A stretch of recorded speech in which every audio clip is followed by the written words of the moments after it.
So I have three kids, right? The youngest is Natisha, she'll be 21 this year. The middle child is Michael, he'll be 23, and the oldest is Andrea, she'll be 25. I don't look old enough to have kids that old? I know, right?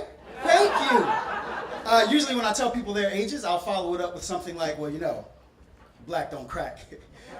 What I don't normally tell people, at least not right off the bat, is that the kids are not mine biologically. Right? Because what does biology have that 16 years of haircuts and doctor's appointments and bullies and tea parties don't already have? Tracy and I raised them. They are our kids. Biologically, they're her brother's kids, and I won't go into why or how we have them rather than biological kids of our own, other than to say, what does biology have that awkward visits to the first makeup counter treatment don't already have? I will also say how undeniably unprepared I was for three kids to take over my house, how utterly unprepared and incapable I felt, how crazy it is to think that anything I do right is what everybody is supposed to get right, and whatever I get wrong will be the topic of some conversation they have with a therapist in 20 years, right? I will also say, even when I didn't feel worthy, I pushed. I tried.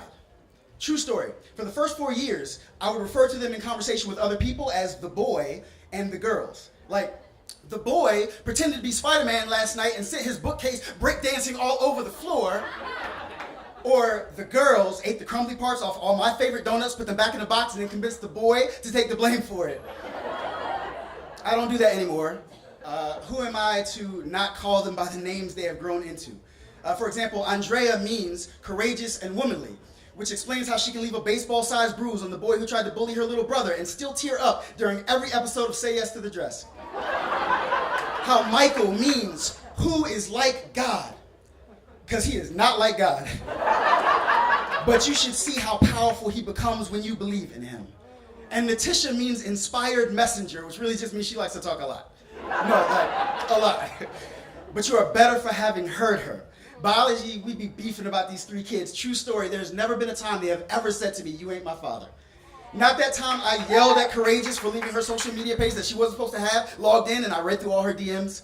Not that time I grounded Inspired Messenger for lying to me about how she got that iPod. Not that time I made Who is Like God do push-ups until his muscles tremble feverishly under his own weight for knocking over that bookcase, not even when they've seen me make mistakes or handle things the wrong way or overreact or cry like my life just broke open in front of them. I'm telling you, biology ain't got nothing that love don't already have, y'all. Biology ain't got nothing on love.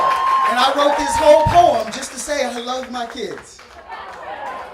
And that black don't crack. And that if I can do this, you can do this. We can all push. Jay Ward.